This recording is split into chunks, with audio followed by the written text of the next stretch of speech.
प्रभु यीशु मसीह के प्रिय और मधुर नाम में आप सबों को मेरा नमस्कार। परमेश्वर पिता को धन्यवाद देते हैं कि फिर से एक बार हम परमेश्वर की भक्ति और परमेश्वर की आराधना अपने घरों में रह करके कर सकते हैं।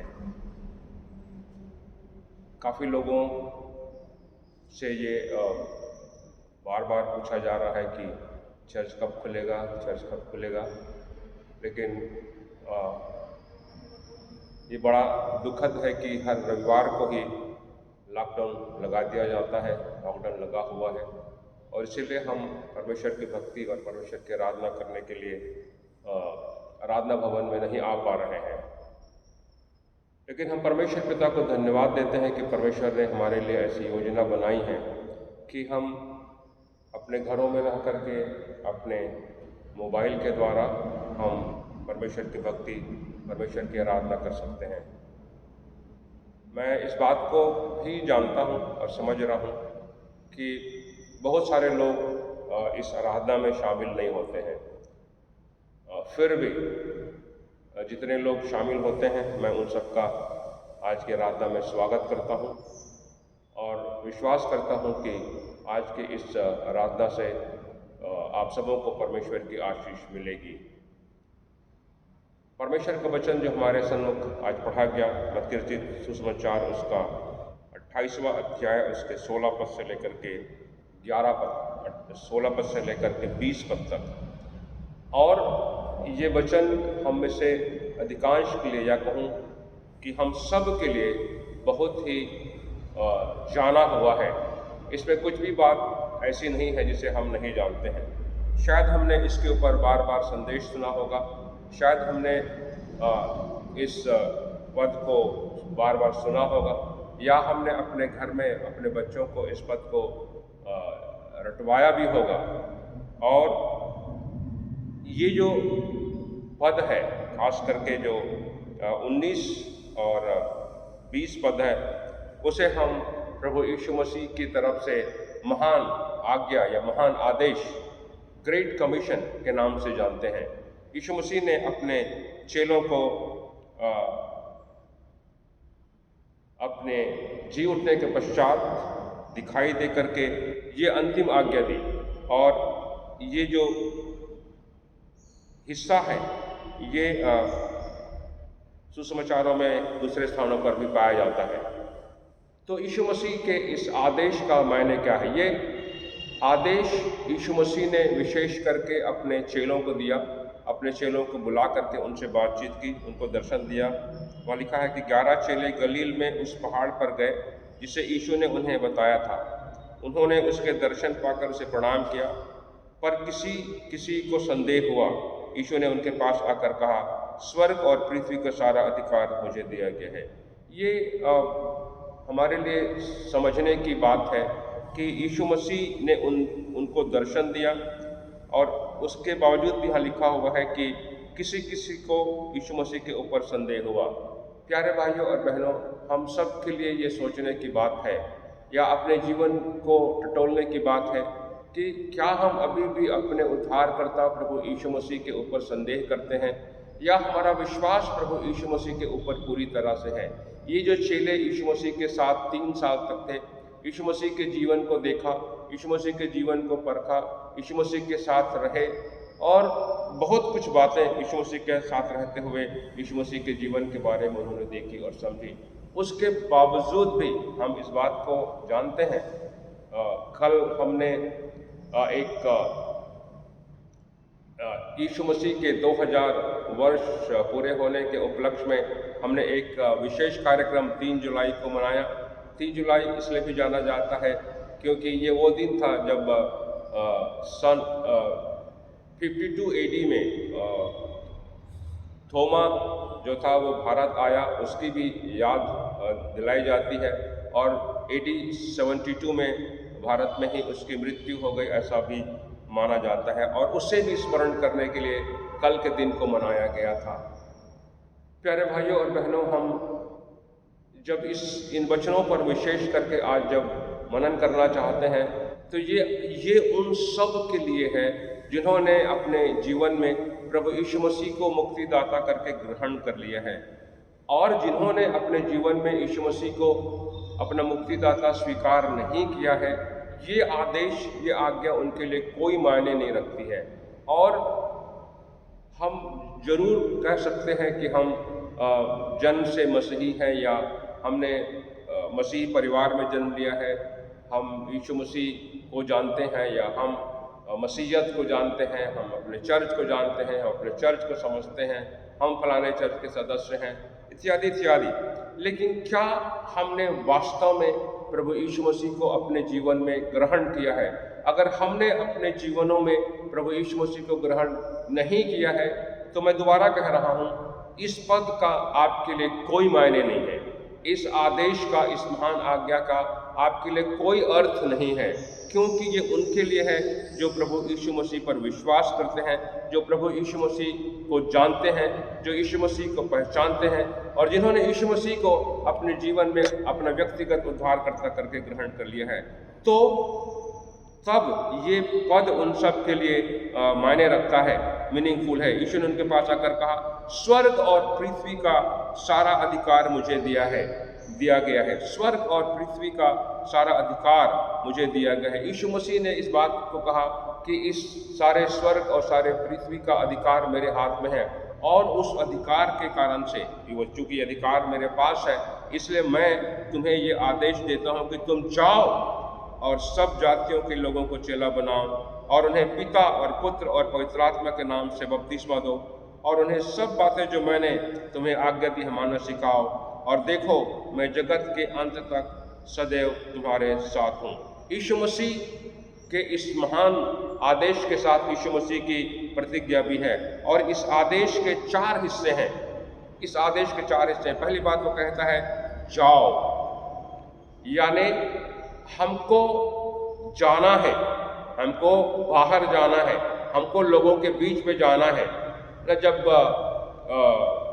चर्च की घंटी बजती थी, आजकल नहीं, अभी तो हम पैंडेमिक पीरियड में है करके घंटी आप नहीं सुन पा रहे, लेकिन पुराने ज़माने में या जब हम ठीक ठाक थे तो चर्च की घंटी बजती थी, तो उससे लोग ये समझते थे कि अब हमको चर्च जाना है, अब चर्च जो है वो आराधना जो है शुरू होने वाली है, इसलिए वहाँ जाना है और जा कर के परमेश्वर की भक्ति करना है। लेकिन बहुत पहले मैंने किसी वक्ता के मुंह से सुना था कि चर्च की घंटी चर्च के आराधना के ख़त्म होने के बाद बजनी चाहिए, जो इस बात का इंडिकेट करने वाला हो, इस बात को बताने वाला हो कि अब तुम जाओ बाहर, अब इस चर्च के कैंपस के बाहर चले जाओ, और बाहर जा कर के तुमको कुछ करना है, तुमको काम करने की आवश्यकता है। हम अपने पारिवारिक जीवन में भी सारे कामों को अपने घर के अंदर बैठ करके नहीं कर सकते हैं, लेकिन हमको जाना होता है। अगर हमको सब्जी खरीदनी है तो हम बाहर जाते हैं, हमें डॉक्टर से मिलना है तो हम बाहर जाते हैं, स्कूल जाना है तो जाना पड़ता है, जब जाते हैं काम के क्षेत्र में हमको जाना पड़ता है। यीशु मसीह ने कहा कि जाओ, और इसलिए हम सबको अपने घर के बाहर निकलने की आवश्यकता है। और किस बात के लिए निकलना है कि हम, दूसरी बात कहता है कि जाओ सब जातियों के लोगों को चेला बनाओ, सब जातियों के लोगों को चेला बनाओ। अब और हमारे आसपास हम देखें कितने लोग हैं, कितने प्रकार के लोग हैं मेरे घर के आसपास, मेरे घर के बाजू में कौन किस तरह के लोग रहते हैं। क्या कभी हमने इस बात की कोशिश की है कि हम उनके पास जाएं, उनसे बातचीत करें, उनसे बातचीत करके प्रभु यीशु मसीह के बारे में बताएं? हम अपने पड़ोसियों के साथ रिश्ते बनाते हैं, चाहे वो कोई भी क्यों ना हो, चाहे वो अन्य जाति हो, चाहे कोई भी हो, हमारा उनके साथ एक संबंध होता है, और हम उस संबंध को बना करके रखने की भी कोशिश करते हैं, और उनके साथ अच्छा व्यवहार करते हैं। ये सब कुछ काफ़ी नहीं है। इन सब के बावजूद जो आवश्यक बात है वो ये है कि सारे जातियों के लोगों को चेला बनाओ। और चेला हम कैसे बनाते हैं? प्रभु यीशु मसीह के वचन का प्रचार करके, सुसमाचार का प्रचार करके। और सुसमाचार क्या है?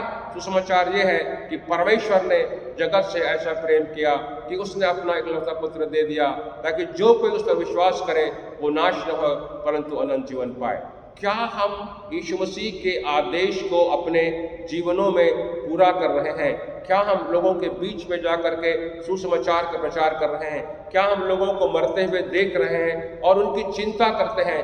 क्या हम सोचते हैं कि जो आत्माएं आज मर रही हैं या विनाश की ओर जा रही हैं, उनके प्रति हमारी जिम्मेदारी है? इसलिए यीशु मसीह ने कहा, जाओ और उन्हें चेला बनाओ। यीशु मसीह का चेला बनाना है, उनको यीशु मसीह का सुसमाचार सुनाता है, उनको ये बताना है कि परमेश्वर प्रेमी है।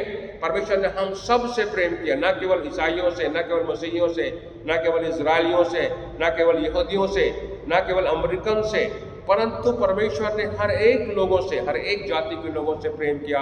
और इसलिए इस संदेश को हर एक के पास पहुंचाना हम सब की जिम्मेदारी है। अभी अभी मैंने इस बात को सुना कि बहुत बार लोग ये कहते हैं ना कि पासवानों की जिम्मेदारी है कि वो सुसमाचार का प्रचार करें, वो प्रचार का काम करें, सुसमाचार वही सुनाएं। लेकिन एक भाई ने कहा, पास्टर तो कलीसिया का चरवाहा है, और चरवाहा भेड़ पैदा नहीं करता। चरवाहा भेड़ पैदा नहीं करता, भेड़ें पैदा करती हैं। इसलिए जो भेड़ है, जो आप हैं, ये आपकी जिम्मेदारी है कि आप जाओ और उन भेड़ों को जो यीशु मसीह के झुंड में अभी नहीं है, उनको उस झुंड में लाने का काम करो। और उसके बाद वो कहता है, और फिर उनको पिता और पुत्र और पवित्र आत्मा के नाम से बपतिस्मा दो। ये एक अलग जिम्मेदारी है, लेकिन हम इस बात को समझें कि हमारी जिम्मेदारी ये है कि हम लोगों को सुसमाचार का प्रचार करें। हम लोगों को या उनके जीवन को बदल नहीं सकते हैं। लोगों के जीवन को बदलना परमेश्वर का काम है। जब आप अपना काम करते हैं तो परमेश्वर भी अपना काम करता है। जब आप किसी व्यक्ति के लिए प्रार्थना करते हैं तो परमेश्वर भी उस व्यक्ति के जीवन में काम करता है। जब आप किसी व्यक्ति को संदेश सुनाने की योजना बनाते हैं, परमेश्वर उस व्यक्ति के जीवन में काम करना शुरू कर देता है। इसीलिए लगभग 2 सालों से ये बात UCPI के द्वारा कही जाती रही है कि कम से कम 20 लोगों का नाम आप लिख करके रखें और लगातार उनके लिए प्रार्थना करते रहें। मैं नहीं जानता कि हमारे कलीसिया में कितने लोग ऐसे हैं जिनके पास ऐसे 20 लोगों की सूची है जिनके लिए वे निरंतर प्रार्थना करते हैं। और अगर हम ऐसा करते हैं तो निश्चित जानिए कि जब आप काम करेंगे तो परमेश्वर भी काम करेगा, और जब परमेश्वर काम करेगा तो वो उन लोगों के जीवन को बदलेगा, उन लोगों के जीवन को बदलने में वो आगे आएगा। पर हमारी जिम्मेदारी तो ये है कि हम इस संदेश को लोगों को सुनाने वाले बने। फिर उन्हें पिता और पुत्र और पवित्र आत्मा के नाम से बपतिस्मा दो। ये बपतिस्मा, जब भी बपतिस्मा का क्लास लगता है तो मैं बपतिस्मा के बारे में बच्चों को सिखाता हूँ और ये कहता हूँ कि बपतिस्मा के द्वारा हमारा उद्धार नहीं है। आप सबके लिए भी संदेश है, बपतिस्मा के द्वारा उद्धार नहीं है। बपतिस्मा हमारे जीवन के परिवर्तन का एक चिन्ह है। हम जब बपतिस्मा लेते हैं तो अपनी कलीसिया को, अपने लोगों को, अपने परिवारों को हम इस बात को बताते हैं कि मैंने यीशु मसीह को अपने जीवन में ग्रहण कर लिया है। हमारा उद्धार प्रभु यीशु मसीह के द्वारा है। हमारा उद्धार यीशु मसीह के लोगों के द्वारा से है। हमारा उद्धार यीशु मसीह पर विश्वास करने के द्वारा से है। हमारा उद्धार अपने पापों को प्रभु यीशु मसीह के सम्मुख मान लेने के द्वारा से है। अगर हम वो नहीं करते हैं तो हमारा उद्धार नहीं हो सकता है।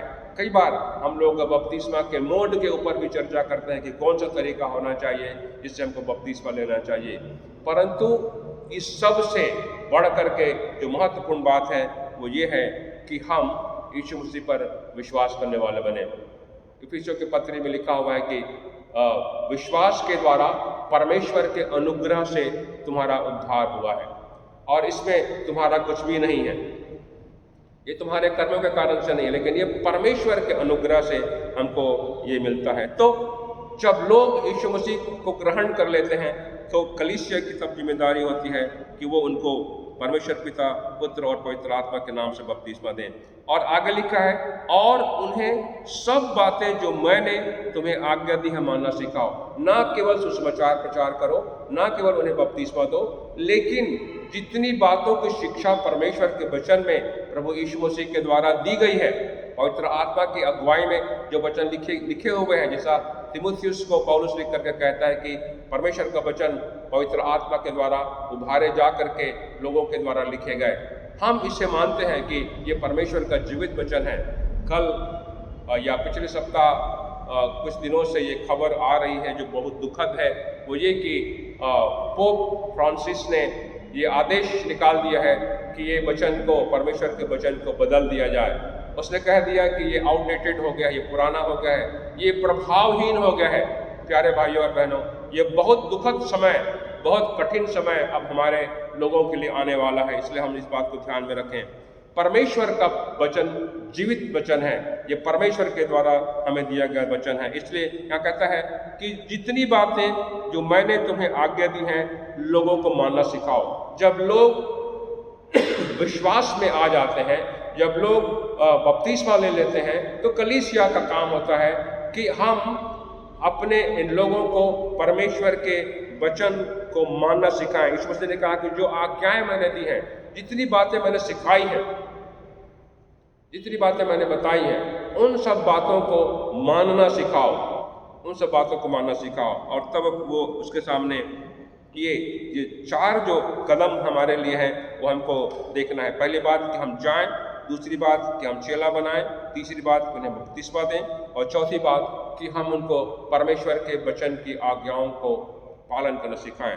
और तब हमारे साथ एक प्रतिज्ञा है, एक प्रॉमिस है, और वो यीशु मसीह ने कहा, और देखो मैं जगत के अंत तक सदा तुम्हारे संग हूँ। मैं जगत के अंत तक सदा तुम्हारे संग हूँ, अर्थात जब तक तुम हो इस संसार में, जब तक तुम इस संसार में रह करके सुसमाचार के प्रचार का काम करते हो, जब तक तुम जीवित हो, और जब तक जनरेशन से जनरेशन लोग आते रहेंगे, तब तक इस संसार के अंत तक, या हम ये कह सकते हैं कि यीशु मसीह के दोबारा आगमन तक यीशु मसीह की प्रतिज्ञा है कि वो सदा सदा हमारे संग है। यीशु मसीह या परमेश्वर ने जो प्रतिज्ञाएं की हैं, वो हमेशा उन प्रतिज्ञाओं के प्रति सच्चा है। वो अपनी प्रतिज्ञाओं को कभी भूलता नहीं है, अपनी प्रतिज्ञाओं के प्रति सदैव ईमानदार है। जो प्रतिज्ञाएं मनुष्य करता है, वो उन प्रतिज्ञाओं को भूल जाता है। कितनी बार हम आपस में एक दूसरे के साथ, कभी कभी हम अपने साथ भी कुछ प्रतिज्ञा करते हैं। हर साल जब नया साल आता है तो हम अपने लिए कुछ रेजोल्यूशंस तैयार करते हैं कि मैं ये करूँगा, ये करूँगा, ये नहीं करूँगा, इत्यादि इत्यादि। लेकिन हम उन सब बातों को भूल जाते हैं और दूसरों के साथ किए हुए वादे को भी हम निभाना नहीं चाहते हैं। पर लेकिन हम इस बात को जानते हैं कि जितनी वाचाएं परमेश्वर ने मनुष्य के साथ बांधी, जितनी प्रतिज्ञाएं परमेश्वर ने मनुष्य के लिए करी हैं, परमेश्वर उन सब बातों को मनुष्यों के जीवन में पूरी करता है। तो ये यीशु मसीह की प्रतिज्ञा है कि अगर हम जाते हैं, सुसमाचार का प्रचार करते हैं, लोगों को पिता, पुत्र और पवित्र आत्मा के नाम से बपतिस्मा देते हैं, लोगों को परमेश्वर के वचन की शिक्षाएं देते हैं, तो वो कहता है कि जगत के अंत तक सदैव मैं तुम्हारे साथ हूँ। और हम प्रेरितों के काम उसके दूसरे अध्याय को जब पढ़ते हैं तो प्रेरितों को, विश्वासियों को इस कार्य को हम करते हुए देखते हैं। अगर हम प्रेरितों के काम दूसरे अध्याय को पढ़ेंगे तो चेले जो थे यही सब काम करते थे, लोगों को घर घर जाकर के शिक्षा देते थे, वचन का प्रचार करते थे। और एक ऐसा दृश्य वहाँ दिखाई देता है कि उनके प्रचार के कारण से बड़ी संख्या में लोगों ने यीशु मसीह पर विश्वास किया और यीशु मसीह को ग्रहण कर लिया और वे मंडली में मिल गए। प्यारे भाइयों और बहनों, ये काम उस समय के चेलों के लिए नहीं था। ये काम आज के पादरियों, बिशप्स के लिए, सेवकों के लिए ही नहीं है।